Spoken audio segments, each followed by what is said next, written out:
Want The ex-housekeeper, Austin Jeff.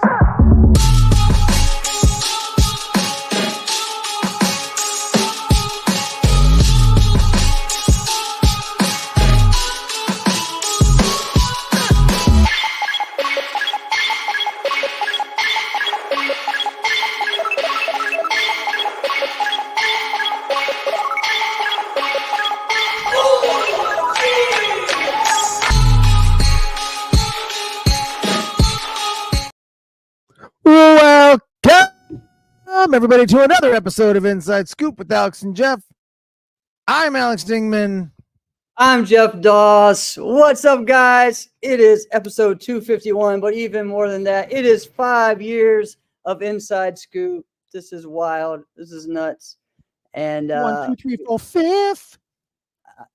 I was waiting for one of us to say that at one point tonight. So I love it. I love it. All right. So first off, start sharing. Tell everyone to come on. We are live now. 5 years of Inside Scoop. And man, this has been a fun ride with the main gang, with Martial Arts Center Network, with Alex and Jeff. Also, big thanks as well. Thank you to Virtual Fight Tour for being a part of what we do here. And man, it's wild, man. It's never would have thought we would have kept going. But probably knowing both of us, you know, we don't really quit things very easily. So. You know, it was funny. Speaking of that, I've heard John Worley say this, but I can't remember if he said it when we had him on the show. Still crazy to think that he was on the show. But, Yes, you know, people talk about his success and longevity in professional martial arts. And I've heard him say this multiple times, so I'm going to echo his statement. And I'm going to quote him. This is not me saying this. This is him. He was like, man, you're so successful, so long. How'd you do it? And he says, 2 things. Don't quit. Don't die. Don't quit. Don't die. Other than that, we'll be here.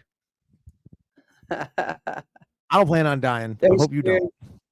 No, we're going to make this thing keep going. And thanks, Gary, for all the support. Mom, thank you. Thank you for always watching. Mom and Dad always watching. Your mom as well is always watching. So we'll have to get them on over this next year. There might be fireworks with that one if that happens. I know. All right. What's up, the man? What's up, everybody? Director. So I came on just so this is I went back to try and find something for the show.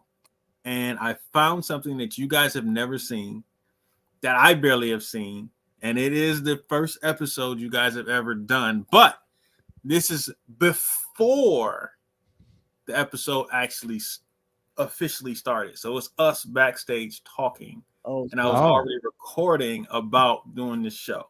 So without further ado, I'm gonna show y'all.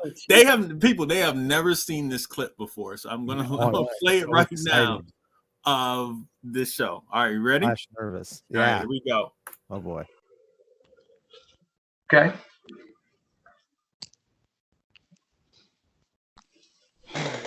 Let's see. Can you hear a buzzing? Yeah, it's not right now. It's like it comes in and out. Like right now, it's not as prevalent as it was. Right. And so hopefully, there it is. All right, so I'm gonna see if I can get that sound out of there, and hopefully. You think you can do that? We're gonna find out. That's why I have Adobe Suite, and they have so much stuff that you can use to find that shit out. So hopefully I can figure it out. And yeah, we'll make sure it won't happen again. I'll figure it out. Man, that's weird. Yeah, it is. But this is the first episode, so therefore, this is the first episode of whatever you guys are gonna call this. What do we call it? It's up, guys. Shit. I have to stop with that cursing. I'll stop. All right. Oh man. We can think of something to call it later, right? Yeah. We can name it later. Yep.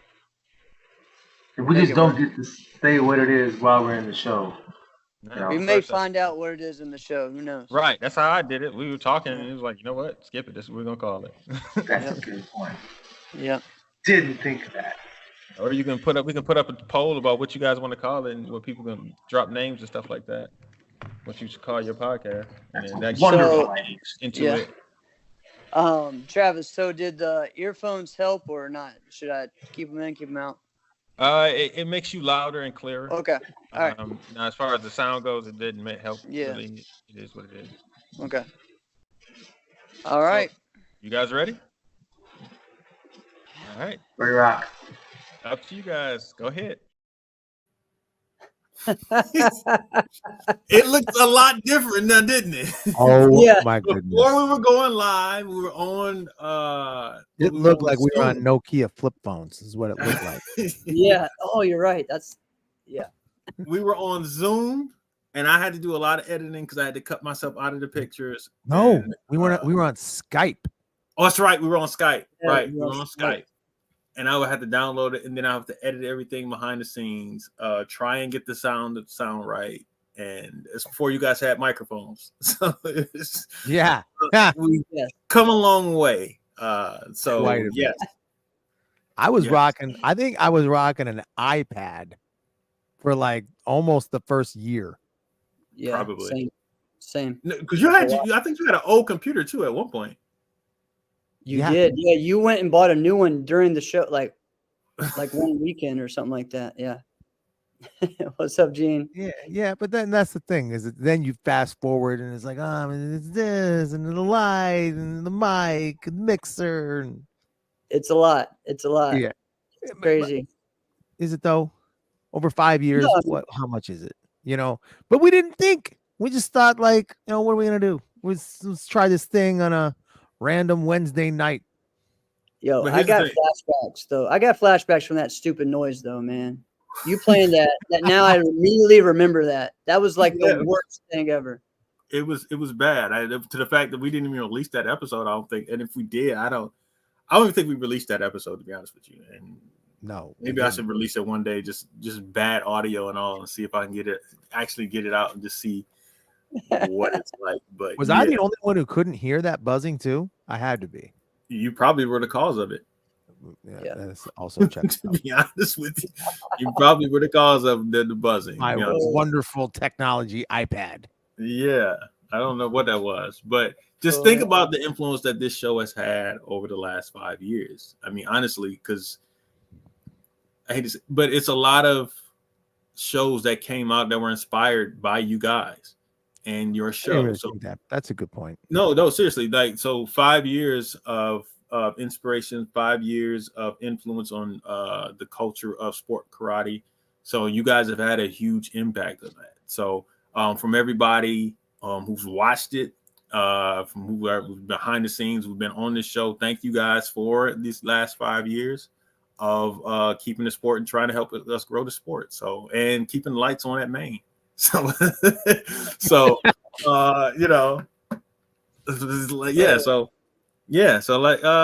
thank you guys. Congratulations. And I'm gonna let you guys do your show, but we got more clips coming. I got like 3 more clips for you guys, and I'll pop in at some point and let you guys do your thing now. Sounds Awesome. good. Sounds good. Start commenting and tell them what you want them to talk about, or what are your favorite part of the shows were. Yeah, insiders, Yeah. let's get a lot. We want to leave this pretty heavily on you guys. Whatever you guys want to talk about. Jeff and I are going to have some topics where we're going to do some what's your takes. But Yep. yeah, We're gonna thanks for also covering bring in on the 5 yeah, years. yeah, But well. we want to hear a little bit from you guys. Is there something you guys want to dive into? What are some of your gaff moments of the show? Like, I can't believe you guys did that. Or what are some of your favorite moments of the show? Right? Can we talk about some of the gaff moments, Jeff? Yes. I mean, I think it kind of goes without saying. I can talk a lot. So much so that we had to make a t-shirt about me talking too much. Because Exactly. for Shut those of up, you guys who don't know, the Shut Up Alex shirt was a literal thing. Jeff literally said that live on a show because I wouldn't stop. It was Right. a thing. And what's funnier about it? after the show was over, Travis was laughing about it. I didn't even remember you said it. Right. I had no idea you're you said it. I was just going. The funny thing is, I have a clip of one of the times of Jeff saying, "I should have told you to shut up earlier," but that's coming a little bit later. So, Oh man, I didn't want you brought it up, so I didn't want to bring it in right away, right now. But hey, Yeah, I know. there is a clip of that. So, oh, All right. So now that's funny. yes. All right. So one of the crazy moments for me were like some of the times when things just didn't go right. So there are two interviews for me that always stand out. All right, for that. One was the first time we had Bailey Murphy on, which we always talk about how that just bombed, and it wasn't Bailey's fault. No, it wasn't. It was just so many things just that a happened. situation, so many things that happened. Like he was in his dorm. There were people all over the place coming in, like roommates, everyone in and out during it. Then the fire alarm goes off and he has to evacuate. Yeah, Like and then in the called show. us back. Yeah. And then like it was just funny, like people coming in and out. You know, I think at one, I don't know. There was just a lot going on, you know. Then he's like, he was in like 5 different places during that one interview. Absolutely. That was Started in his dorm, which you would think this is a safe place where I can have a, video phone call for an extended period. No, that didn't work. Evacuated. That didn't work. Go to like a common space, like a cafeteria. That didn't work. It was nutty. Not his fault. No. And then the other one is because of how bad her internet was and so delayed. And that was Colby Northcutt Daniels. That one was so bad because that was one of those ones where I really had to tell you to shut up because you kept like interrupting her. 100%. Yeah, I honestly, I'm like, be patient. You know her internet's so behind. bad. Be patient. I feel so bad. I went back and listened to that show, and I'm just gonna say right here, Colby, I am so sorry. I listened back to that show, and I'm like punching myself in the head, like, I totally destroyed that. All right, 100% my fault. And then the Frozen episode was great too. Do you remember that one? Oh yeah, there was one where it was really bad. I think there was like a storm here, and I had to switch internet. Yeah. It was bad. Those were gaffes. Yeah, but the best was like the picture that Travis put out for it, and it was literally your face on Elsa's body. Oh yeah, that's right. Classic. That's right. Those things like that are hilarious. So that was fun. All right. So what is maybe a topic or something that we have talked about that you guys in the comments that you guys really enjoyed? All right. Or that maybe feel like we have done a great job of covering. You know, I know lately what's been cool is us, giving some love to the junior competitors. You know what, too? I need to make sure we also spawned another show off of this too, like several shows off of this, right? We have Extra Scoop now with Peyton. Yeah. And so that one is great. So I enjoyed Peyton in here tonight. Yeah, she should be in here tonight as well. She's probably nice. Foreign. But thanks, Jerry. What are some other things, guys, that maybe our show has brought to light that, as well? Well, here's what I'll say. I'll wait for the insiders to chime in. But one of the things, it's so true. Yeah, we do balance each other out. One of my favorite interviews was Mike P. the first time. Yes. And I remember literally as soon as the show was over, Travis chimes in and goes, "That was your best show you've ever done." Right? Now we've had quite a few shows after that. So, but I mean, it was easy. As soon as that show was over, we all knew this is the best show we've ever done to this point. Right. Right. But you know what's funny? When you ask other insiders, ones who have listened to like every show or watched every show, I hate that. I remember this now. Because you guys listening, not watching.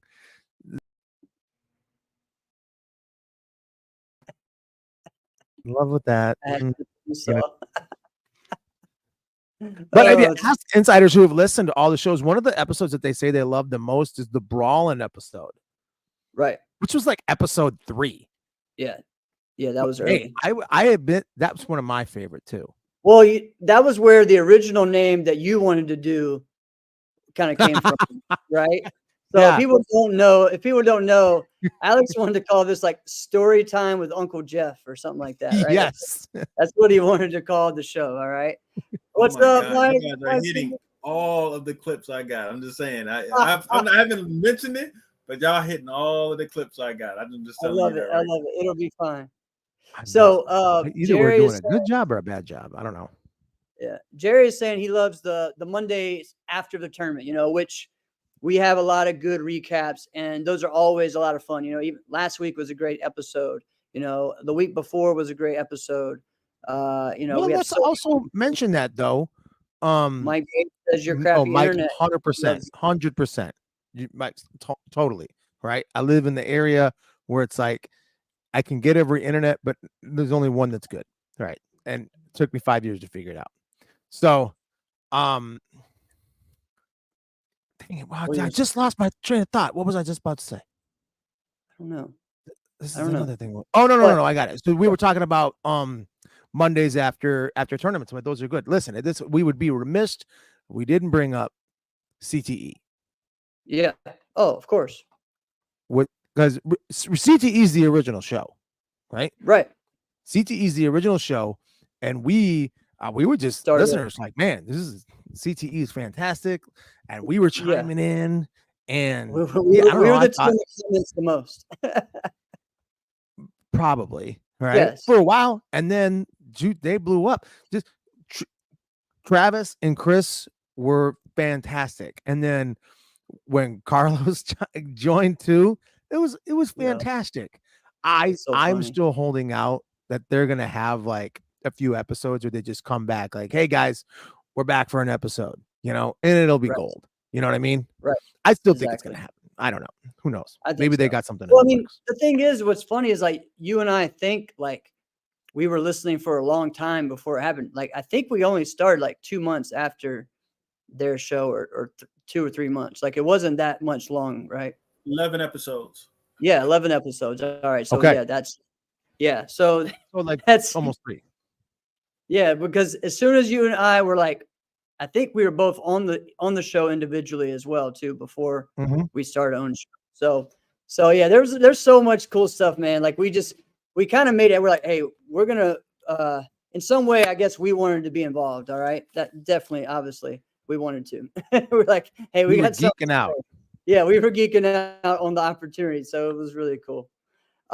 Another person that came on to our show, actually, I don't think it was last year's, it was the year before, because we did a 3-year anniversary show and let some of the insiders come on. And that one now is a part of the main gang, and he has his own show. So we're going to invite on Brett Shumway. What's up, my friend? Hey, how you guys doing? Good, brother. What you got going on Hey, tonight? you know what's not much. I'm sitting here in the basement watching my Yankees get beat up by Chicago White Sox and listening to you all. I do every Monday night. So midnight in the summer times, it's inside scoop and baseball on the screen. So but no, what you guys brought up something that is exactly how I kind of got brought on as well. Is I happened to make a comment in the section of CTE about covering the WKF, and then Travis and I talked a little bit, and then we show up at Caps, have like a 2-hour discussion, and the next thing you know, I got a show. So, but it started off from me watching and commenting on CTE all the time. Right. Yeah, join the club. Right. Yeah. Exactly.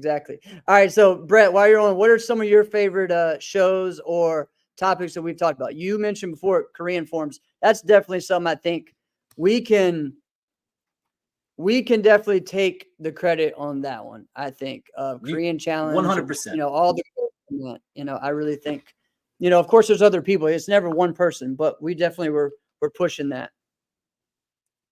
Dude, honestly, and I know that this is probably not the right answer. I love anytime Alex goes off on a tangent.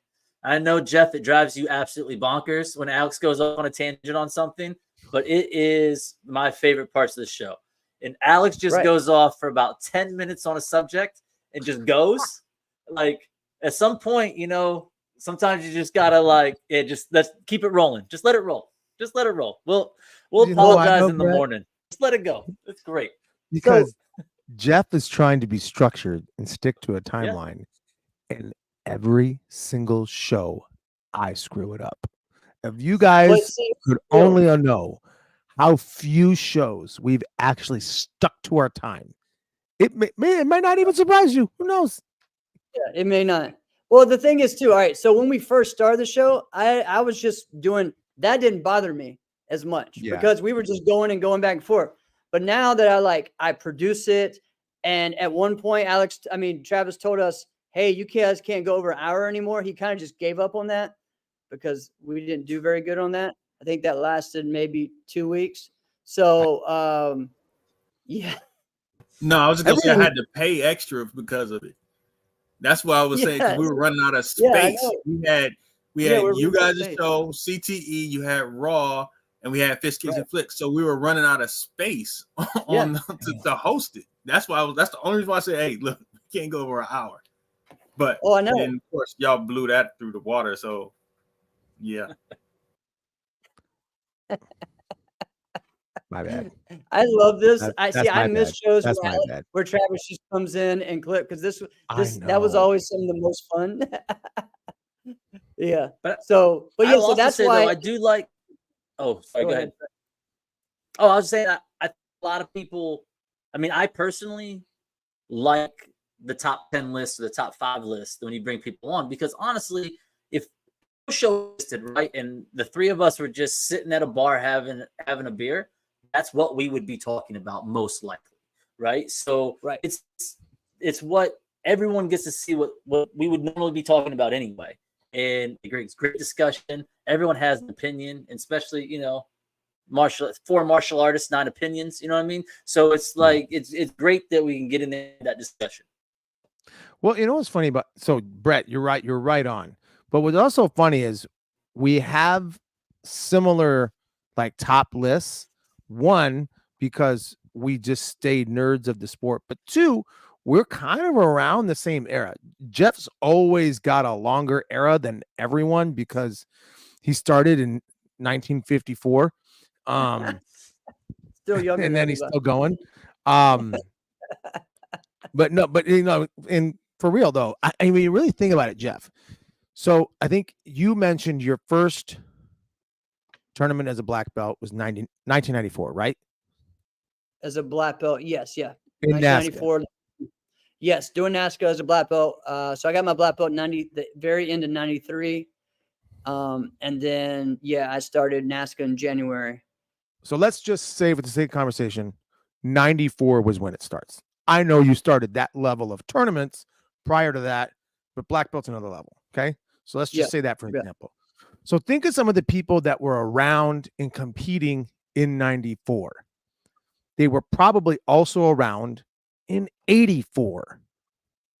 Right. See what I'm saying? So that I don't really have personal experience at that level. I didn't really start that level until like 95, right? And it was sporadic. It wasn't like you just jumped in 2 feet, like, pow, I'm here and I'm going to pay attention to everything. And I've got a steel trap from memory. And I'm just like, I like the Diamond Nationals. All right. I think this is the only card tournament that exists. Right. And then I'm like, oh, wait a minute. There's these other ones. What's the bluegrass? What is that? And then now here's the one thing I will say that I'm very fortunate enough is that I was around a lot of people that had a lot of videotapes. And I remember it was like 96, 97, probably both. We had a karate camp, and then not a lot of people like to say his name, but it's whatever. All right. John Longstreet had all of these tapes and he ran the karate camp. Right. And I just stayed up all night long. When you're like 15, 16, all night long doesn't mean anything. You can do that like just like eating a Right. banana. It doesn't mean anything. All right. When you're Exactly. staying up all night long watching karate videos, that's nothing. Karate videos and Cheetos, no problem. All right. It's great. And Yeah. so I just stayed a nerd. Like I can still picture some of the things I'm watching, as John Worley being the announcer for like the Battle of Atlanta in '82, Oh yeah. with Robert Harris throwing a hook kick in the final. You know what I mean? Like I can picture this right now. So Yeah. I was lucky to have things like that. Now I can't say I experienced it like a lot of other people did, but we have some similar. Look at Brett. I'm just doing exactly what you said. I went off on a tangent. All right. Right. We have some similar takes, but there's some that were different. Remember when we had Jason on and Jason Borelli, which I totally geeked out over because Yeah. Jeff surprised me. He's like, "Hey, we Oh, got a that's right. I surprise didn't guest." tell you. Of course. You did not tell me, and we geeked out. It ended up to be like a 2-hour show because I Thanks, was Marty. geeking Thanks out for the being whole on the time. show. And then, remember when he gave his top kickers list? Oh It was like, yeah. yeah, it was like totally different. And I'm like taking notes. I'm like, who did you say? Who's this guy? All right. Yeah. That was fun. That was fun. Yeah, this Yeah, is true, Alex, Michael. I do Go have a ahead. question for you. Now that Skip is gone, are you disappointed that Skip is going off the show? your mentor, your North Star, that he's off the show. I hate that guy. Anyway, before we go into that, you answer that. Here's another clip. Let's Were do it. exciting. I had a hard time hearing just with different stuff, and I should have told you to shut up earlier, but that was all right. You would ask him a question, then you would immediately tell your side. I'm like, hey, let him talk. Let him My talk. bad. It's okay. It's okay. You can't help yourself. Like So you said. You Who are really we can't. referencing? You really can't. It's just funny to me. Who are we You can't help referencing in that? Actually, I cannot remember. I have to go back and watch it again. I think it was John Chung. It might have been. Oh, It dude. might have been. I love What? that show. But you know what? The first time we had John Chung on, I felt like such an idiot because that was when it was in December. So I was wearing Christmas sweaters all the time, and I wore the nerdiest of Christmas sweaters. It had bells on and everything. And I am like, am I really doing an interview with John Chung wearing a Christmas sweater with shoulder pads and actual jingle bells? Feel like an idiot. Thanks, But Chelsea. here I was. Actually, Didn't I think it might stop have been it. Joe Greenhall because that episode before Oh. was Joe Greenhall. So Okay. he might have been with Joe. Man, I totally forgot that he was on. We've had It a was lot of different people on. 37, episode 37 for you guys. I think the episode with Joe, I think Joe wanted us to talk about more controversial things.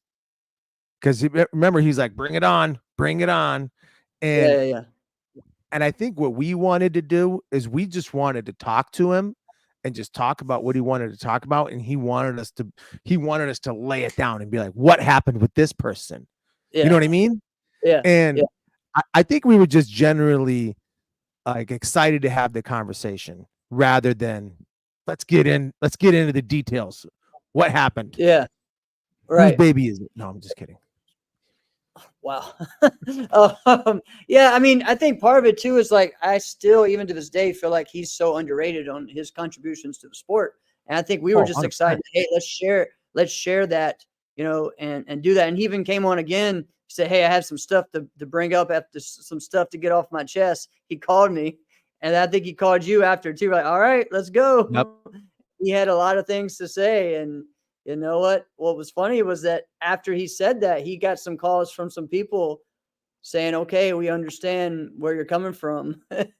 we want to bring you back in to listen, so it's kind of interesting how that worked, so Brett, was there an interview that you liked that we did? So obviously the Jason Borelli one, but probably for a different reason than Alex. So it's funny how things cross over, right? So I didn't meet Jason until I don't know, 99 when I first came out on the national circuit.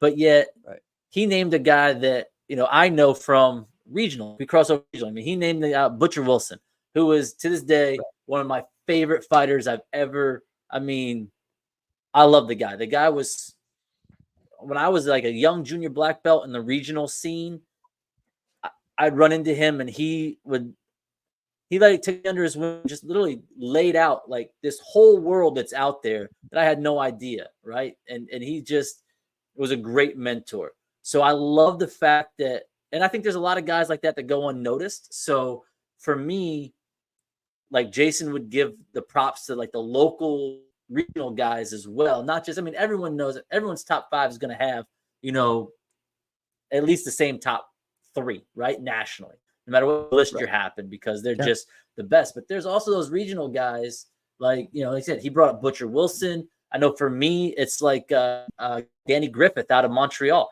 Like, I love Danny Griffith. He's one of the smartest fighters I've ever seen. I learned so much from watching him. And yeah, he went out nationally. He was bigger locally than he was, regionally than he was nationally. And so Jason bringing that up was great. I'd be wrong if I didn't bring up the 3 episodes with Richard Plowman. Right. That was a master class in sport karate that, it was great. I think I've listened to each one of those 2 or 3 times after the show. Just the fact that we could even do 3 episodes with them. I mean, not as far as content, we could do 6 more, but the fact that we were able to pull that off. Hey, will you sit with us for 3 episodes? Right? That's so cool. Yeah. And I still remember because I was on the show with you because I was down with Jeff the week before that when you guys wanted them, but Michigan was in the national championship, so you all had to wait.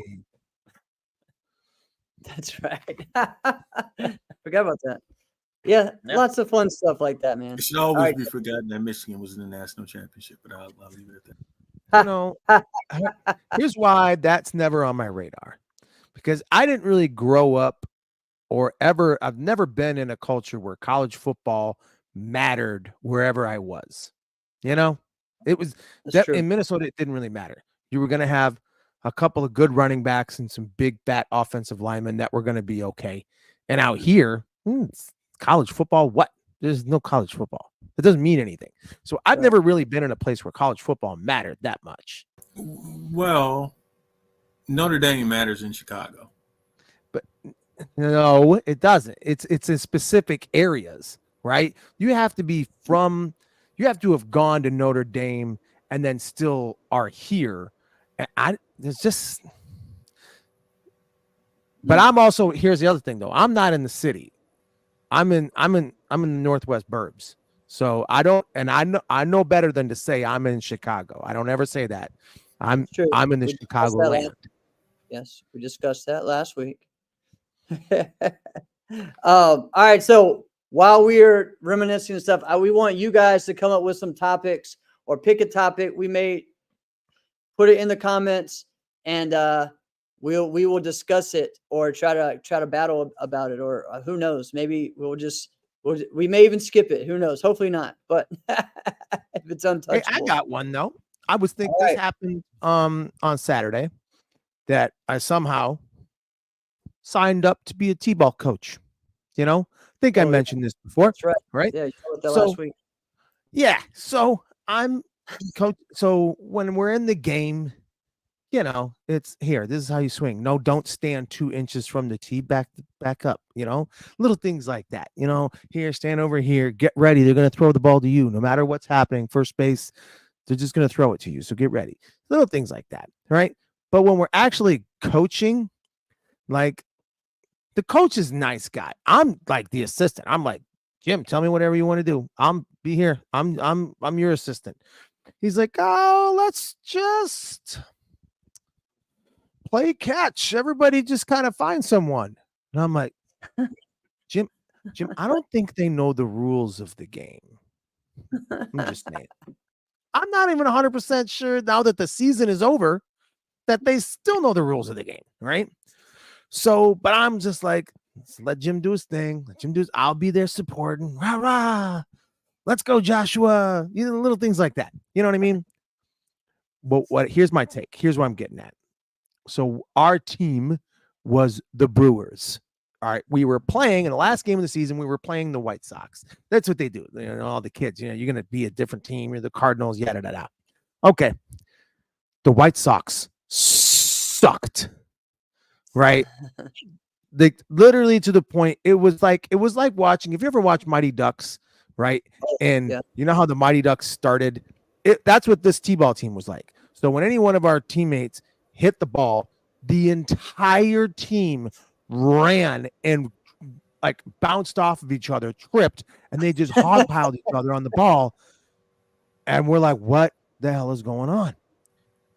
My take is, what's your take when you've got horrible coaching in other areas that's not martial arts? What do? It took everything in me to not yell at that coach. What's your take? What do you do?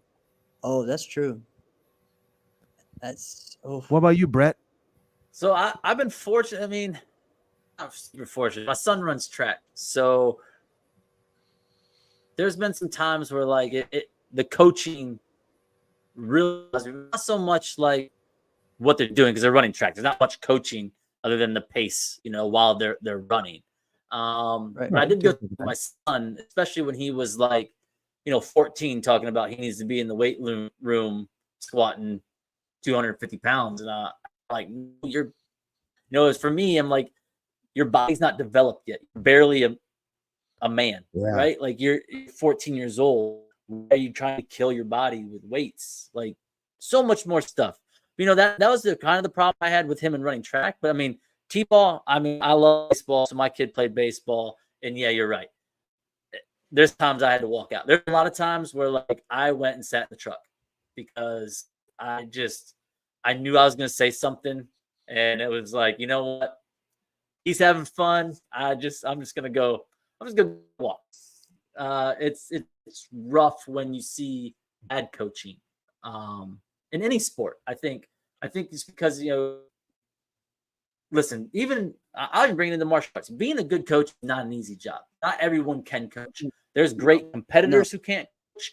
There's great, and then there's people who couldn't throw a reverse punch to save their lives. It might be the best coach you've ever had, right? Yeah. So coaching is a skill, and the sad part of it is I don't think there's not a class anywhere that tells people that they don't have this, unfortunately.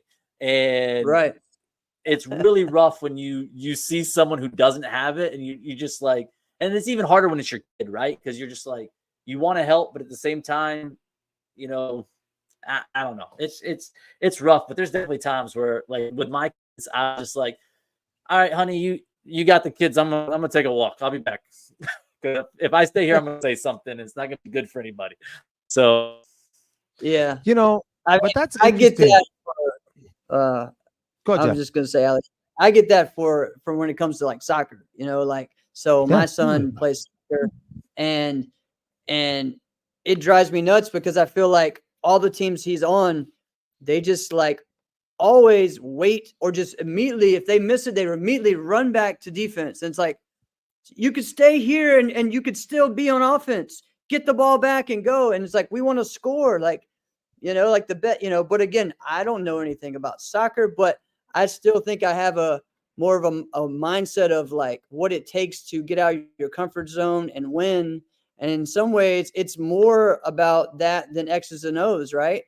And I think a lot of these guys don't really go in there with that mindset. They're all thinking about the X's and O's instead of, hey, you need to actually just help these young men be winners, be men, right? So that's always the thing for me. But and that's tough for me too, because you know I'm so competitive. So like in anything.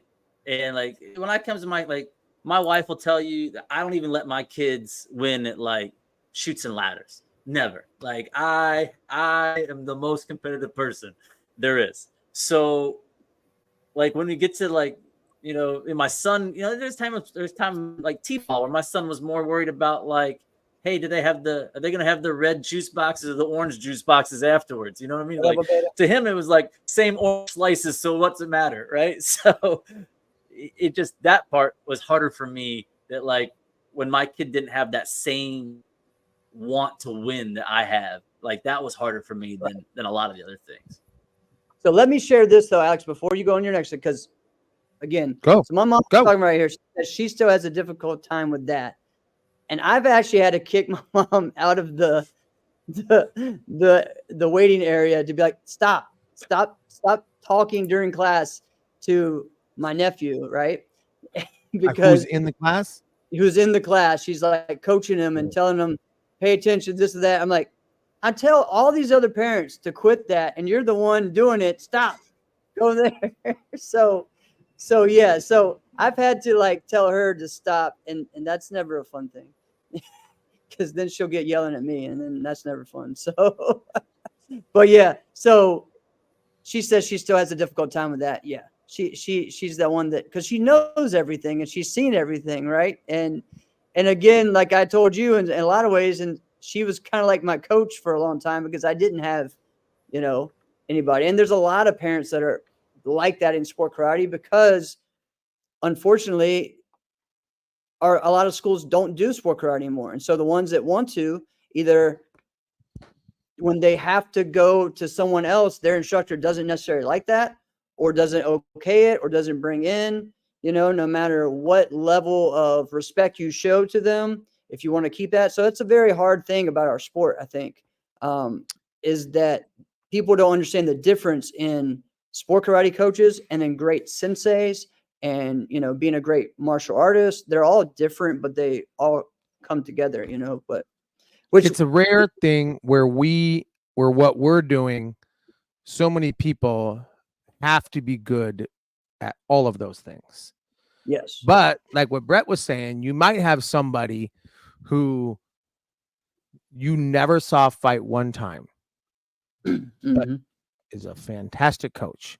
Like if you were to say like, oh yeah, the best person ever coached me was Richard Plowden. Well, duh. He's pretty damn good, right? Right. You were to say like, yeah, I would say probably the best person ever coached me is Mike Conroy. Okay, not shocking anybody there, right?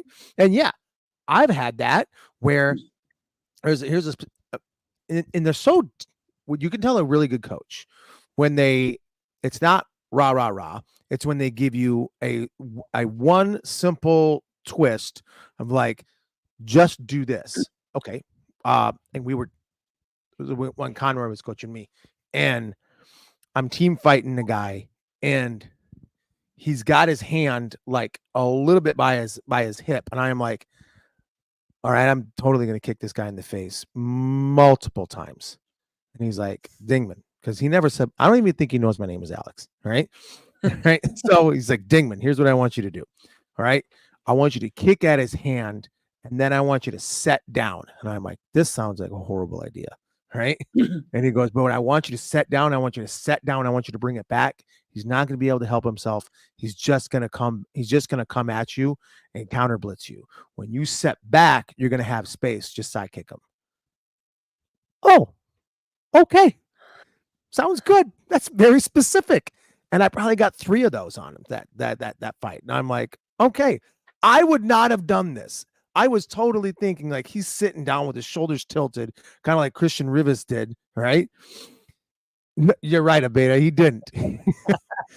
You know what's funny is since Abeda was like, he didn't know any of our names. I remember the first time we matched up against Corrali and we were fighting Tomas Imre. He goes, hey, who's got tall guy? I'm like, tall guy? What? He's like one of the best fighters in the world at defending kicks. Don't call him tall guy. He has a name. He can give a shit, right? All right, I got a topic for you guys. Oh, go. All right, ready? Where do you see sport karate in the next 5 years? Oh, geez, this guy. Yeah, 5 years has been different. It's been different since you guys started. Sport karate is different. The money's different. There's different divisions. There's different rules. Different tournaments. Tournaments popularity have gone down and switched. Where do you see sport karate in the next 5 years? What I'll say is if it's going to thrive and if it's going to be like it was in the mid 90s or in the early 2000s.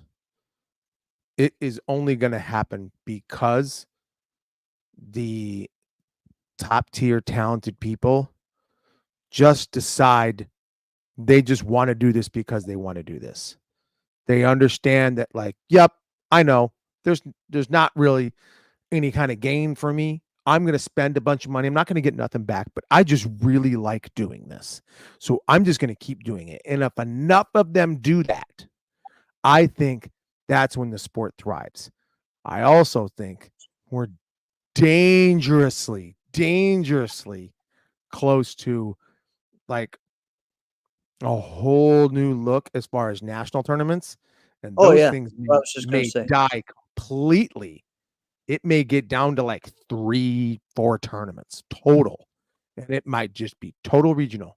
And it'll just be regional. And here's your 4 tournaments. And that's it. But I would say this, the 4 tournaments that stay, they may not be the biggest tournaments. You never know. What if, Mike and Mike with the US Open, what if they just go, you know what? I think we're done. And then Corey Schaefer runs it for a few years. And then they're only as old. How old are they going to be running this stuff? Well, that's You know what I mean? think. I feel. Yeah. So for me, it's going to, in 5 years, most of these tournaments are going to have new promoters. I think the tournaments are still going to exist, but most of them are going to have new promoters. I mean, that sounds bad to say, let's but look at that. but Which ones age, probably won't though? Well, which ones can we? Let's just kind of go down the list. Which ones can we say? You know what? That's probably going to stay how it is. Well, I think the Pleiades, that's going to stay how it is. Yep. I think that's probably good. The AmeriKick has a contingency plan with Jarrett and everyone involved in AmeriKick. That's Okay. going to. I think AKA is going to stay because AKA as Hunter and a whole group of people, a whole team around him, Steven, all those guys, right? John Sharkey does a very good job of surrounding himself around good people. He's a good recruiter of people. So I think that's going to stay there. Truth Entertainment as a whole group, so the battle, no matter what, is going to. Well, while we're on the subject, what tournaments right now do you think will overtake those and become nationals? Like, it could be, you know what though? Because I've heard nothing but great things about like Infinity Nationals, right? Like Grand Slam. Real though, that's possible. Jeff doesn't want no parts of those headaches. I know that, right? But there's a lot of people that if Jeff has said, hey, in 2026, Grand Slam is coming. And we're going to say 2026 because we're going to take all of 25 to build this up. Who wants to be on board? Right. There'd be like 40 people that would jump in. All right. The Martial Arts and Network World Championships. There we go. Ooh. Where would we do it, Trav? It wouldn't be in the same. Wouldn't be in the same place ever. Yeah, my mom just said, "Shut up, Alex." My mom just said, "Shut up." Here's what makes me nervous, right? I always think about, what if the Diamonds isn't the same? And that's nutty to say, like the Diamond freaking Nationals. Come on, but listen, John Worley. I've said his name like I don't know, maybe like more times today than I've ever said on a show, right? But he doesn't own any more karate schools. Like he's out of the ownership of that. But National Karate is an organization. Listen, if I was him, I would be so proud of what I built, right? And Larry Carnahan is still around, but I don't know, maybe 5 years, maybe that's a little too long. I don't know. Let's be realistic. We've been trying to figure out for the long. Matter of fact, I'm gonna come on camera real quick. All right. Yeah. We've been trying to figure out for the longest why people compete at tournaments, right? Like what makes people go to certain tournaments, and at the end of the day, it all boils down to relationships. The relationships that either your instructor or your coach or whoever has with the promoter, right? And when there is a regime change, those relationships may not be as strong as they were, or they may be strengthened. 100%. Case in point is Battle of Atlanta. Battle of Atlanta started to go down. It was down for years. And then with when the Roots took over, their relationships built that tournament back up to what it is today. So what the landscape will look like if whenever some of these promoters walk away, it depends on the relationships. There's a very possibility based off what Brett said. I would say Ozark may have something there that because he's out putting in the work and trying and talking to different people. So he's putting in that work, that groundwork, and laying it. So there's a possibility Ozark may become a very big player in this. So you never know, but I'm just curious. I was just curious to see how you guys thought about that stuff. The next 5 years, Honestly, he's in a pretty interesting place to do that as well. Right. Well, and then the next 5 years, I feel like the big push is what everyone is talking about and trying to make is Waco, right? Is trying to make Waco USA work in the USA, right? So, you know, and with that too, yeah. And with that too, I mean, how many? The two big organizations, obviously Waco and WKF. If you do, if you do creative forms, you do Waco. If you're a traditionalist, you might try the WKF. They're already seeing growth. I mean, the WKF is seeing a lot of growth, especially Americans in. I know I don't. It's tough because the WKF doesn't rate it, so I don't cover the under 15 divisions. But the Americans just went to Mexico in the U14 divisions and had a ton of wins, a ton of Americans on those podiums. So if they're starting off in that 12 to 13-year-old range, taking a whole contingent down there, that's just going to radiate up through junior to the U21 and then into the veterans divisions. So I think those who are capable of doing traditional are making that crossover now. We'll see where they're at in 5 years. But I think Waco, fighting wise, Waco seems to be the answer to me. I don't see. Well, what's fun about Waco is that you can see the natural progression, right? So like you go to a tournament and you see the tatami and then you see the ring and you can see the progression from doing really, let's just say forms to light contact to kick light to point to the ring sports, and so you kind of see that, which is a pretty cool thing.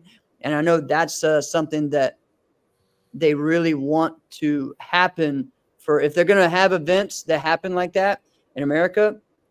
A lot of the people want it to be just like that, not just a tatami event or just a ring sport event, Can I ask a question that I don't understand why it's the way it is, and nobody's really been able to explain why? So what you just said, Waco, it's got its ring sports, it's got its, light contact, low kick, point, tatami. Why do we call it tatami? Because karate, that's what it's called in Japan, man. Karate. On the mat. Yes. It's in judo. It's everything. The Tommy's in Japanese. 100%. Except this is a sport that's supposed to be kickboxing. They'll say when that's what I gotta think part of the IOC when they were trying to decide whether or not this is gonna be an Olympic sport, they had to be scratching their head let me see if I got this straight. You guys are kickboxing. Yes, we're kickboxing. It's like boxing with kicking. Yes, it's way more exciting. Okay. What's this tatami? Oh, that's when it's not in the ring. So what is tatami? Oh, it's the Japanese word for mat. Oh. Didn't we just kick them out of the Olympics? Don't we already have a tatami sport in judo? Yeah, judo's on the tatami. Don't we already have that covered? Yeah. Can we just get rid of it? Can we just get rid of the term? The tatami. We're not part of Waco, so we can't tell you anything. Yeah, when I talked to Rob about that, when I talked to Rob Zabilski, and I'm like, why do we call it tatami? It's like, I don't know. It's just always been that. Something to consider. Yeah. Right, well, why? It's time for a new clip. Right. Yes, that's what I was gonna. I want a clip. All right, yeah. New clip. This is a long one, but to me, it's still you guys' best show that you guys have ever done. So here we go. Where are you right now with martial arts? we're like, how real do you want me to get? Because this could be like a really long answer. I love that. Let's do it. Yeah? All right. Yeah. I might get emotional too. We'll see. I don't know. All right. Yeah. When I stopped like competing, we had talked about this, Alex, that it sort of just seemed like I stopped. Like there wasn't really any like, oh, she's on her way out, or like she's gonna retire soon, or she's thinking of a career switch. Because like at that time I really like wasn't. And we had talked about it, just sort of like stopped, and nobody really knew why. So even for me, like there really hasn't been any closure on my end either, because I haven't really addressed it. Right. And I'll be honest, it's really emotional. Like it just got to the point where I was like, I just wasn't having fun anymore, you know? And that's really hard to say and to accept. And I think that's why it took so long. Because Jeff, you know, like you were on CJB with my brother way back in the day, like Super Grand Savannah, Georgia. That's like, right. Yeah, I was gonna mention that. We'll talk about that later. Okay, so, sounds good. So literally, like it was my whole life. Like my brother was already involved in it when I was born, and then, you know, have these shoes to fill, but also somebody to like support and encourage, and has been through things, owns this franchise of karate schools. So it like literally was my life. Right. And then when it started to get to the point where it just wasn't fun for me anymore for a few different reasons, I started like searching for ways to make it fun. So WACO, something nobody's actually really mentioned, which was the World Combat Games, which is the Olympic sanctioned tournament. Went to Brazil and Russia. And then the whole, I know it's controversial, but switching from JPM to All Stars, and then never really competing with All Stars. That's right. You did a couple tournaments with them, though. Maybe. I think I had like a really You had a bad couple back classes. once, and I was like, guys, like I'll show up and I'll step in the ring, but like my back is like messed. Like I'm really not going to do anything. Now, see, I didn't even know any of that. Yeah. Yeah. So like I started searching for things, and I don't know. I don't know. And then, like I said, I keep going back to it. It just wasn't fun anymore for me, for a bunch of different reasons. And then I looked to the point where I was like, well, what do I want to do? Like, do I want to open a franchise of karate schools? Do I want to continue doing this? Can I, you know, maybe, you know, Lauren and I were super close there for a while as well. Can I help her out with her production company? Lauren, What am I going to do? Lauren Carney, Yeah, sorry, with Tournament News there online. But it just wasn't, I was coming home from training crying. Like, that's how you know it's just not fun anymore. Yep. So yeah, and then this whole policing thing, that like the career shift just sort of fell in my lap and happened, and I rolled with it. And Tell me how that happened. Wow. It's a good point, Travis. Yeah. I don't think anybody got that real. Chelsea got real. She took the gloves off. She told us the real truth. That's a great point. That was early. I think that was 2019. Was that still 2019? Yeah, it was 1 year earlier. I think it was like episode. I have to look it back up, but I think it was like episode 14. I think. Yeah, 14. Episode 14. First interview, actually. Yeah. Yeah. Which is crazy. Like that was just nuts. Yeah, it's just wild. That was a great one. Actually, last week when we had Katarina on, she talked about that episode as well. You know, and that's still funny to me that she's never met Chelsea Nash. That's just so crazy. That's insane. That's crazy. I know that's crazy too. I feel like, you know what else I feel like is funny? I wouldn't put it past Katarina and how like nice she is to just go knock on Chelsea's door. Hi, Chelsea. Just noticed that we never got a chance to meet each other. Just thought I'd come over and introduce myself. Couldn't you see her doing that? Yeah, I could.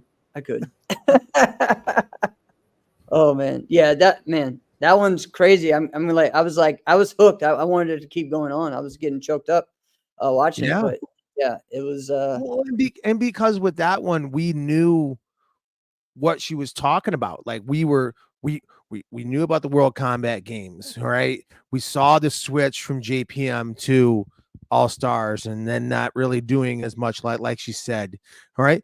And we were also like, we were a little bummed because she was so dominant, and then really, I think the match that was like, I think I might be done now, guys, was that double overtime loss at the Irish Open. And she mentioned that.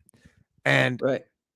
100%, I'm not rooting for Luisa Galati. I'm rooting for Chelsea Right. Freak and Nash, Yeah. right?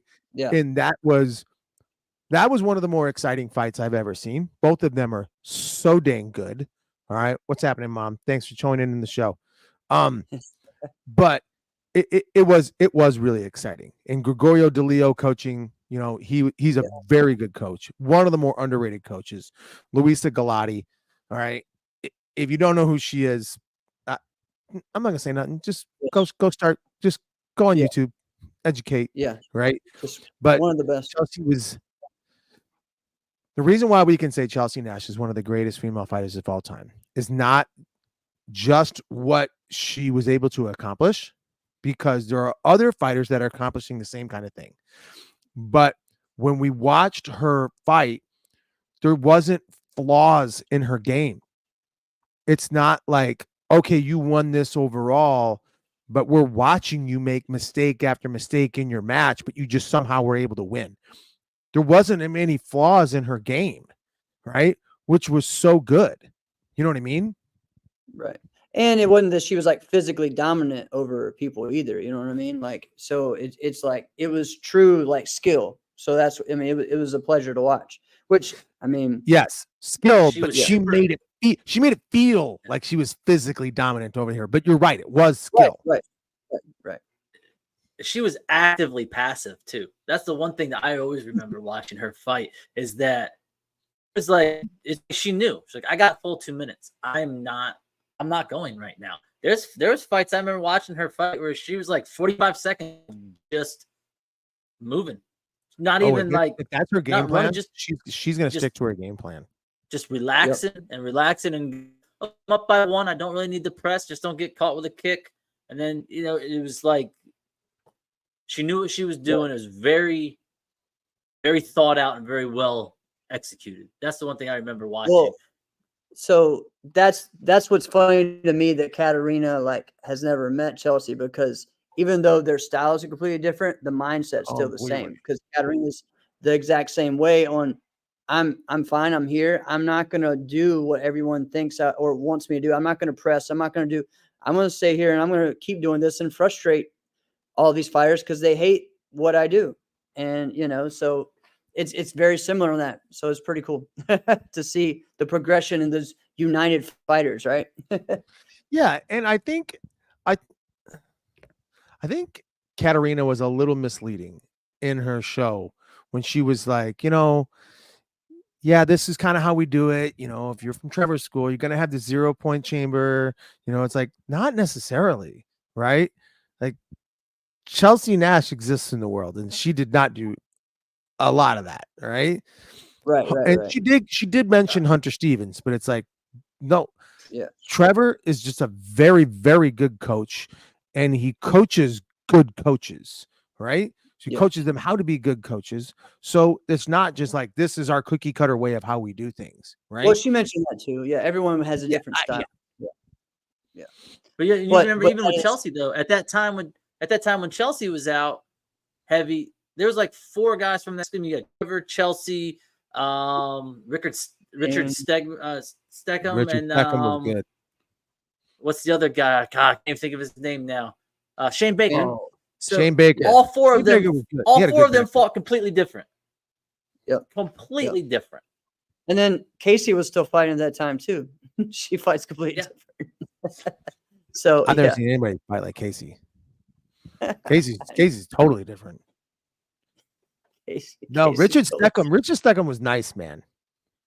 I fought him in a team fight once, And I realized early on, like, oh my gosh, do not overextend on this guy. He is all over the place. He's so dang quick, right? And I'm like, I remember thinking, like, if I overextend, he's gonna hit me with something I do not see coming. So I'm gonna keep it. I kept everything in tight, right? Yeah. Felt like Jesse Goldberg. Like, I'm just gonna keep it in tight, Oh, wow. give you a little heel here. But Jesse was successful with that, right? Which is why I had to do that. I remember thinking about this, right? So but yeah, I mean, other than that, if I didn't, he probably would have beat me. All right. Yeah, Right. Hey, Richard Stegman's All one right, of those guys where you get tired watching him. Bingo. Right. Yes. Right. Like you just watching him, you're like, man, I'm exhausted. I'm not even Yes. fighting. So, Alex, where do you see like the next? Where do we see the show going from here? You know, like this next year. You know, we have some plans. We already have some people lined up for the next month or two.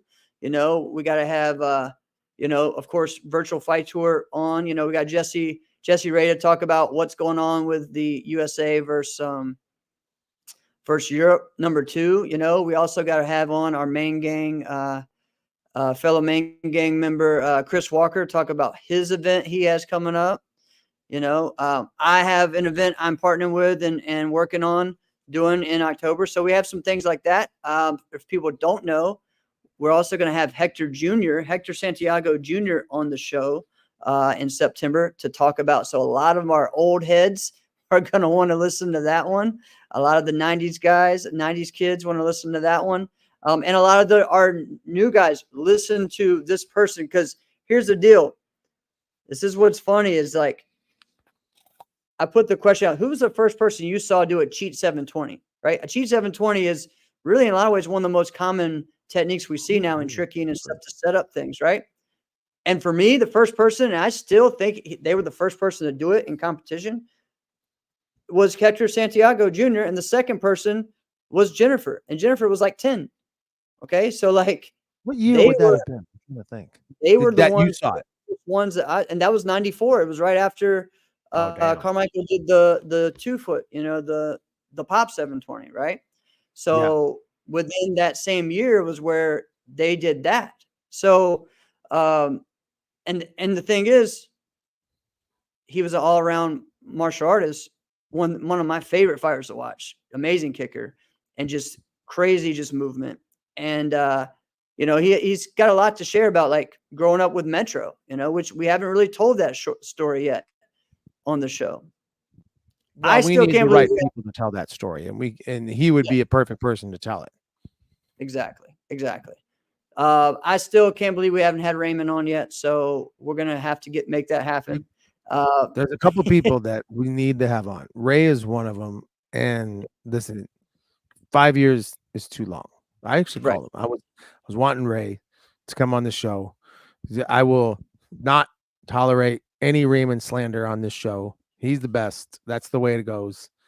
But listen, if we're talking about who we want to have on the show, come on. Let's get Chuck. Let's get Chuck. And not Chuck Liddell, although that would be a great dang show. That would be a great one. You can go to that too, that realm as well. Chuck Let's get Chuck Norris. We want Chuck Norris. Let's get Jackie Chan. Let's do it. You know, I think we have the pass. we have the way to do it. I'm telling you, I think let's call up Caitlin and be like, hey, when you get this random weird Chinese number that calls you, be like, Jackie. Because if you guys didn't hear the show with Caitlin Deschelle, she talked about how every now and then, like a couple times a year, she'll get a random call from this Chinese number and be like, hey, Caitlin, it's Jackie Chan. Are you in town? Let's go to dinner. What? So, Caitlin, when you get that call, like, hi, I want you to meet my friends, Jeff and Alex. There you go. Be on the and show. He'll be like, I ain't got time for that. Oh man. All right. What's the other clip you got for us, Travis? Or do you gotta wait till we say like bye and all that stuff? I think he's got a couple more. Oh, How many did he say he had? So what about some stories? All right, so here's one I want to know about. Were you part of the the Las Vegas incident with JPM and was it Sherman Oaks? Yeah, it was. Yeah, I was Yeah. there. I Yeah. don't know why I'm always at these events, but yeah, I was there. I didn't start it though. Well, Well, let's talk about what it was. Yeah, no, that was that's funny because that was Rodney Salarzano, which is at yep. Beverly Hills Police Department. He's also ex-Marine, so it's funny that he was totally different when it came to martial arts. Hit you late, got to keep your hands up. But like I said, I've learned that from my instructor, so Pedro should have knew better. But Pedro was fighting Rodney, and I think Pedro ended up clipping him first, and then he put his hand out. Rodney, I think, put his hand out like to give him a pound or something like that. And I think he swung on Pedro. Then Pedro ends up taking him down. And then I think, what's her name? She used to do the Empire State Nationals. Joyce Santa Maria. Dude, she got thrown. I Yeah. remember seeing her get thrown. And then I remember Like seeing her- airborne. Yes, she was knocked off her heels. I remember Pops coming. I remember all of Sherman Oaks guys. Now I'm in a predicament because, again, I'm kind of like Yeah. Paul Mitchell, but I live in the West Coast and I know these guys. And I don't know if you guys know what happened with Gabe and all that stuff. All that Yeah. bullying going around. But Yeah. I know they know I wasn't down for it. And I'll tell you why later, but I remember Drew Christian, another awesome fighter here from California that people don't mention, that was a heavyweight fighter that won a lot of big stuff. Alvin was trying to get at Reggie because Reggie had pushed Pops, because Pops was coming at Pedro from behind. And I told Alvin, hey, chill, man, chill. Let's just relax. And Alvin kind of stopped for a moment, knowing, a little bit of respect, and he kind of waited for a minute. As I did that, Drew and him don't have a good relationship, and Drew thought he was about to swing on me. So Drew came up, and I don't even think he finished his sentence. He's like, he didn't even say problem. He just popped Alvin. Wow. And it just went crazy. Again, it just kept, I think it went on for a few minutes. We just rolled out. All I remember is we grabbed our stuff and was like, okay, everybody safe? Get out. It was just kind of spiraled in different ways. But Yo, that's one of the best. Oh, that story's awesome. It was. But see, that's why that's an example. And when that show was over, that's when Travis was like, this is the best show you guys have ever done. And I think at one point in that show, Mike P went on to say he had to climb out the bathroom window. That was a get different out of there. That was a different one. That was a different incident. Yeah, that was, I think that was that fight with him and Ray Wizard and everything. It was. So, That's right. It was. Yeah. Look at that. But that's just like what he said. He always finds himself in it. yeah, Oh. there were so many stories that he had. I mean, we had him on several times. It was a lot of fun. Mike P is a national treasure. Yes. that was man. So it's funny too, because us bringing him on the show got him going. He ended up having a show for a little bit, right? So like what Travis said, there were so many different shows that spawned off of us bringing them on, or us just continuing to be consistent in doing what we do. Jackson has said many times that his show, is it my turn to draft now, Chris? Is it my turn? Are you guys in a fantasy draft right now? Oh yeah, look, I have a pick right now, dude. This is the longest draft. What pick do you in the have? world. What I don't pick know, is this this? is like what round are we on now, Chris? I don't even know, man. 19.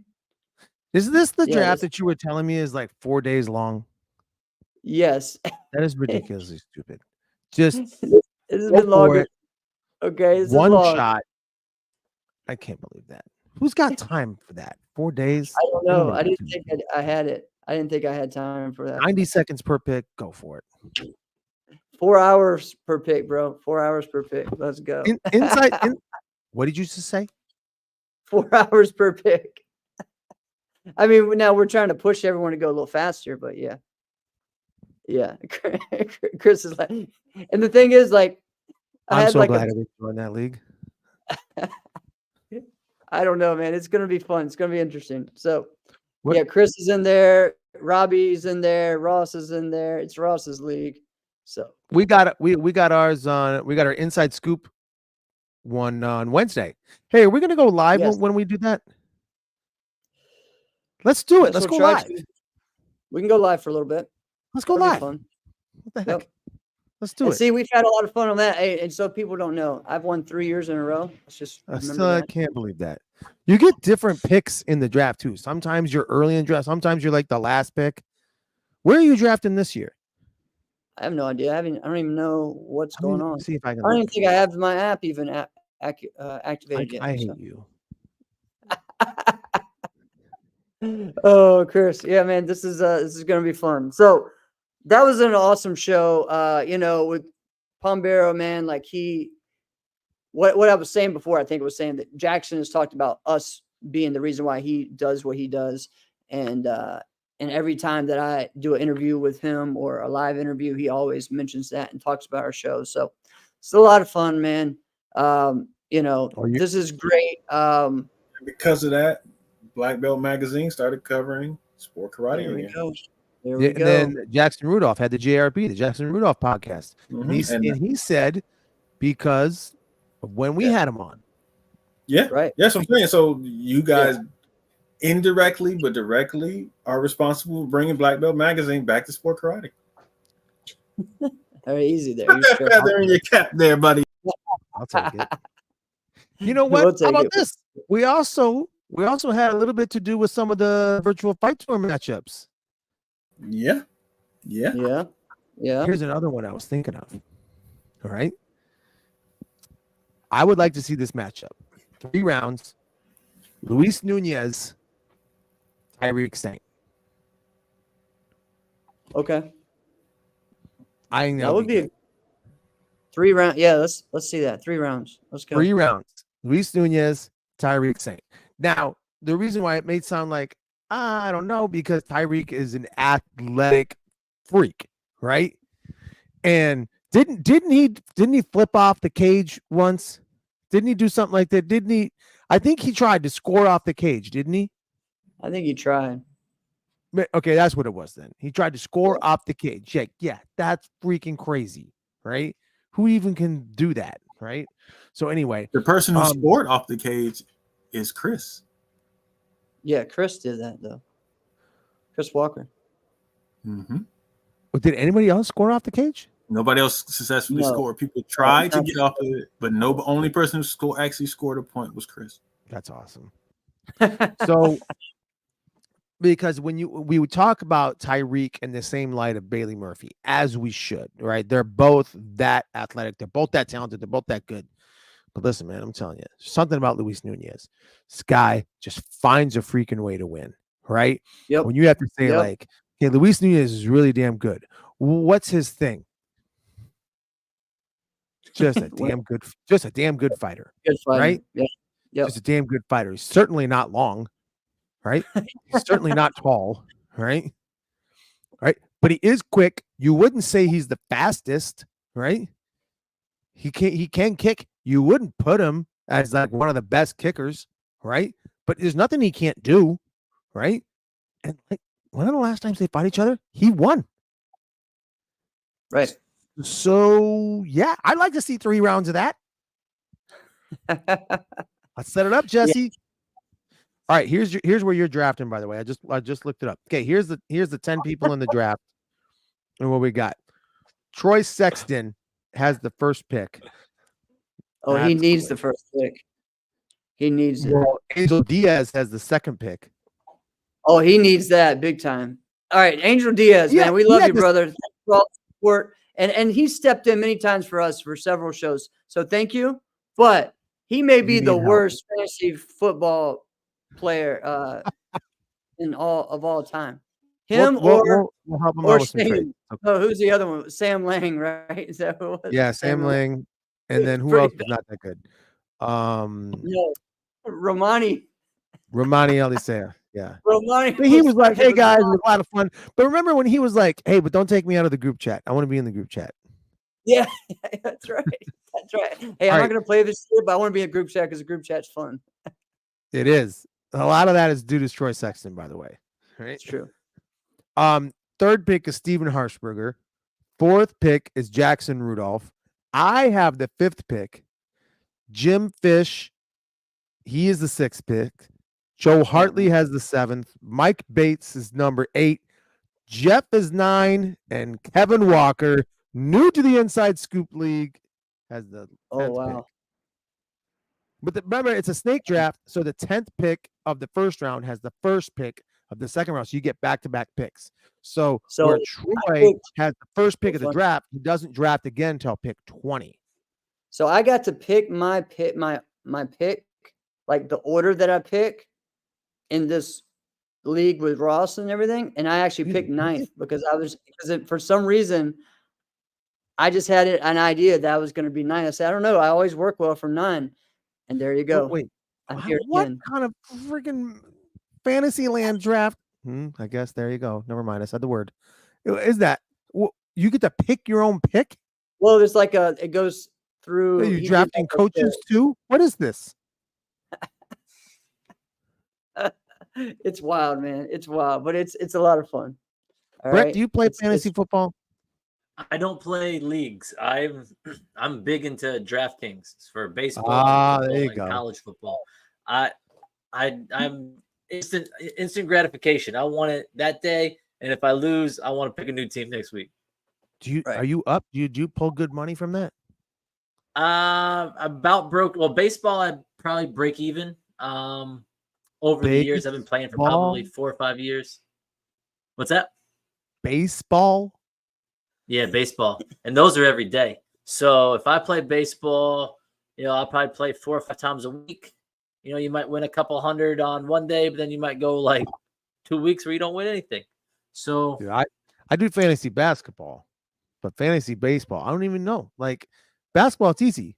Points, rebounds, assists. So steals, baseball blocks. is not that it's that easy. It's just so time consuming because you don't know lineups until 2 hours before the game. Right.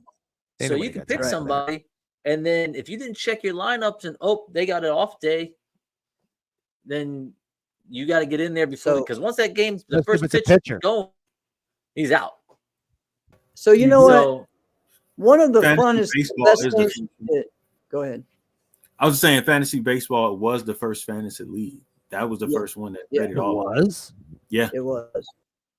But all this fantasy talk has me like thinking that was one of the most fun things we did was when we did the fantasy league that year. And who that was 2022, and the competitors loved it, dude. Like that was like Oh yeah. Because all we would came up tell to, I got you some points, man. I got you some points today. Did I get you some Yes. points? Yeah, it was like so crazy. And they're so mad that we didn't do it like last year or this year. And it's just like, all right, we gotta get we got to that do it back. again. Yeah, but Because how I much would that remember- change the game? Could you imagine being standing on the line and then Jeff comes up to you and be like, "Hey man, no pressure, but I really need to get you at least a third today. I mean, a third or higher would be pretty good for me." Because Edgar we would says the walk same. around and we would be It was like, fun. because Jackson Rudolph was the one who set the thing up, right? And so we would walk around looking at the league and we're like, and he let us drop people and pick them up just as long as their division had it started, which, all right. Yeah. So I remember I'm walking around scouting divisions and I'm like, I'm gonna pick and you pick somebody up and then they'd win a division. You'd be like, that they stay. I picked up Peyton Fender, right? And I'm like, yeah. she stays. Yeah. Yeah. I mean, because you had the worst draft of anyone because you chose people who like retired already and stuff, So it was like it made no sense. Well, I mean, you were the worst in that a lot year. in a lot of ways, karate the same way because you don't know. You don't know until what? No. Maybe Juventus shows up like 3 days before to let you know who's in the division. So Right. You don't know until you show up who's going to be there. Which Yeah, I and was wondering about the way that. we had Why can't Juventus or why don't tournaments or Juventus or Mad Action? Why don't they want to say, hey, here's who's in the divisions? because people are afraid. Are they afraid to say like it doesn't look like that many people are coming? Which is probably got to be the case. But it's like, There's listen, both. you got to promote something. Yeah, but there's both ways because there's people that I'm not going to go now because I don't have a chance to win. because this person's going to be there. Then there's the other one that, oh, I'm not going to go spend money when it's just me and my division. So there's actually the two complete opposite people that actually fuel that reasoning. I'll give you a third one because this is how it applies to me. I want to know because it changes my game plan on what forms I'm going to run. So if I knew now who's going to be at AmeriKick next week, it would change my whole workout plan the whole week because I would know which forms I'm running based on how good I need to be. Don't you think that's fair then? If we had that info and we're intentionally withholding it from you, that seems disingenuous, doesn't it? And if the only reason, like, we don't want to tell you, Brett, like you as a competitor, is because we're like, we're afraid of what someone else's feelings might be. The hell with their feelings. Oh, all right. So I think that might be what we ended on. Jeez.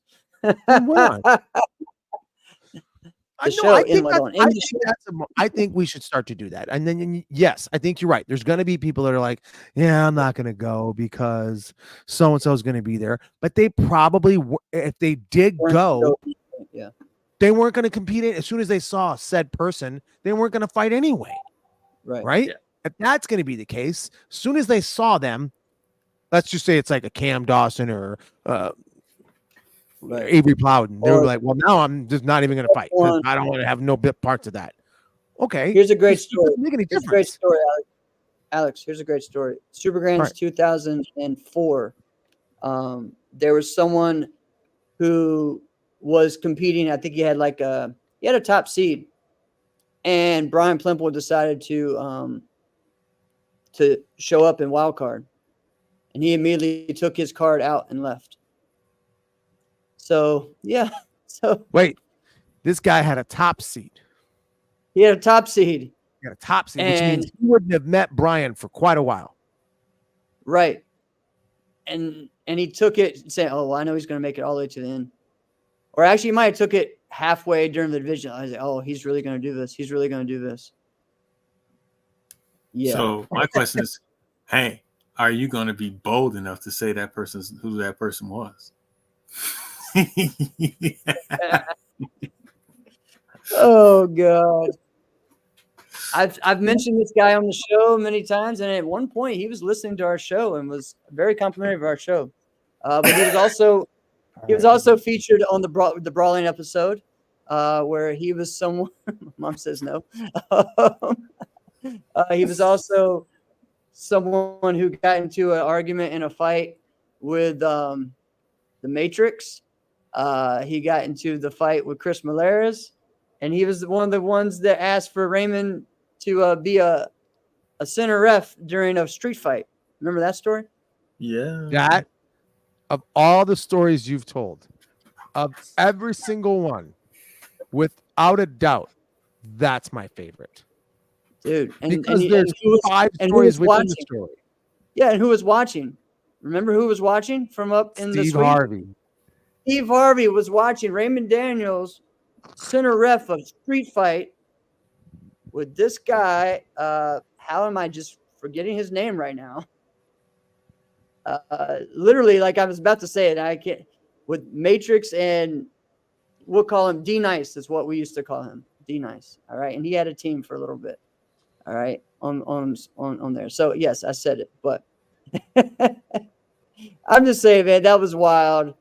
It was just nutty, and the sport creates a lot of fun things, a lot of great stories. So let's do another 5, another 10. I don't know, another 15, however long I can handle you. You know.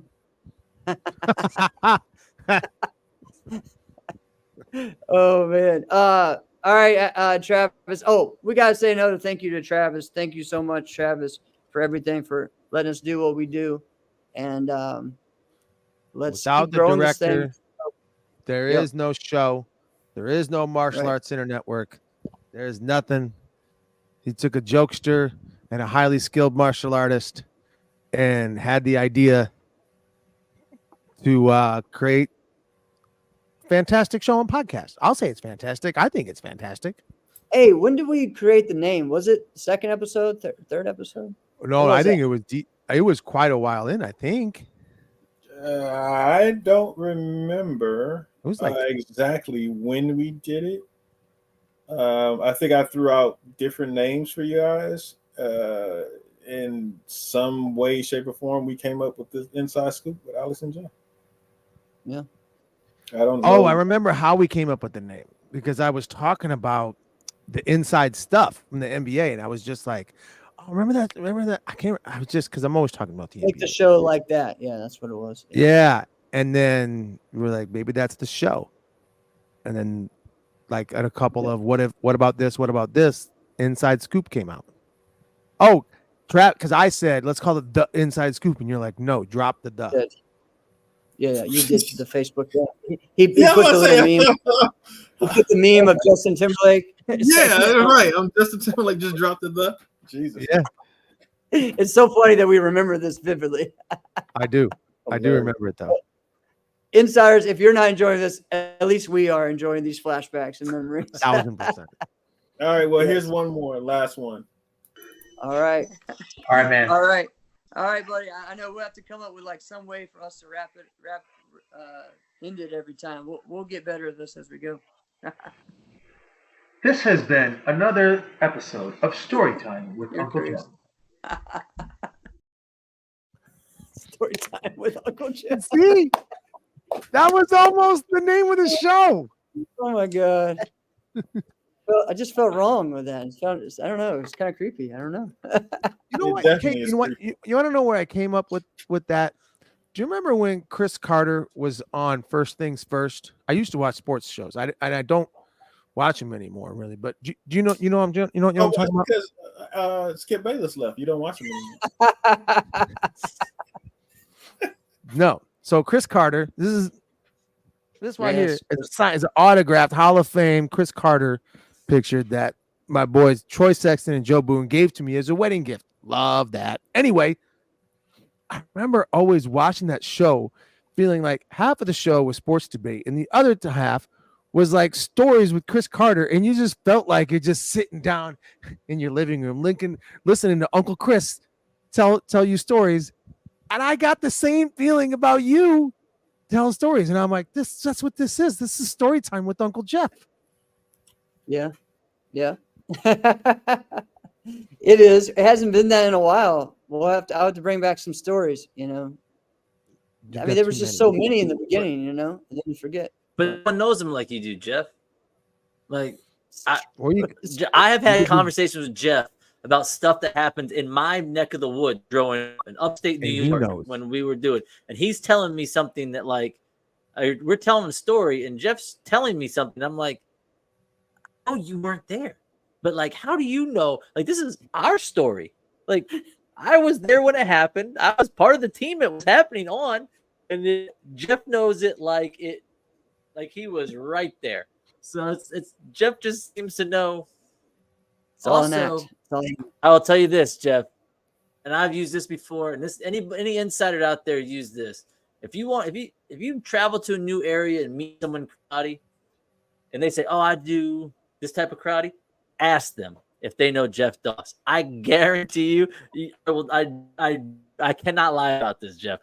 I have had at least 5-6 people. They're like, "Oh, well, I do sport karate," and I said, "Really? Well, I used to do sport karate." And I was, they start talking, and I was like, "Well, you got to know people like, Jeff Doss?" They're like, "Yeah, we know Sush." I'm like, "Oh, really? Okay." I'm telling you that is the standard. If they do sport karate in this country, ask them if they know Jeff Doss. I guarantee you they'll say yes.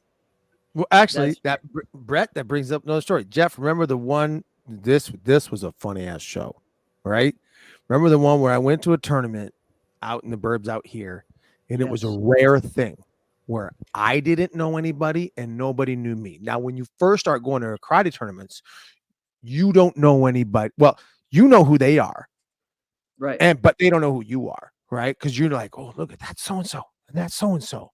But to have a scenario where you don't know them and they don't know you, that's a weird thing, right? So I'm in this scenario, and I'm like, I don't know nobody. And then from across the freaking room, this is the same tournament where I got grabbed in the nuts in the middle of a fight, right? Yeah, that was a thing, right? So, there's a video of that too. Is there still a video of it? I don't know if it's done, but anyway, I it's don't up. know. But across the room, I hear it's just a little tiny gym, Alex, and I'm like, no way. And this guy don't know who he is for nothing, and I'm like, hey, how's it going? Do I know you? And he goes, no, we've never met. But I listen to Inside Scoop. What? He's like, yeah, I know Jeff. And I'm, of course you do. Of course you do. Right? Yeah, Steve what was Gross. his name again? Steve Gross. He's from that area. He used to always judge all the time at Super Grands. I think I even had a room with him one year. See, look at that. Jeff knows more, just like you were saying, Brett. Jeff knows more about your area than you. He knows more about my area than me. Jeff knows. If a pin drops in a forest, Jeff knows what kind of pin it was. I don't know, man. I think Chris sometimes knows more than me. Well, that's a good point. Chris Walker is also that good. If you're having like stories and you're like, I don't think I totally know the details of the story, but I'm just gonna make some stuff up. You can't do that with you or Chris, because you guys are gonna be like, that's not how it went, right? Or let's just call Chris and see what really happened. Hey, what do you know about this?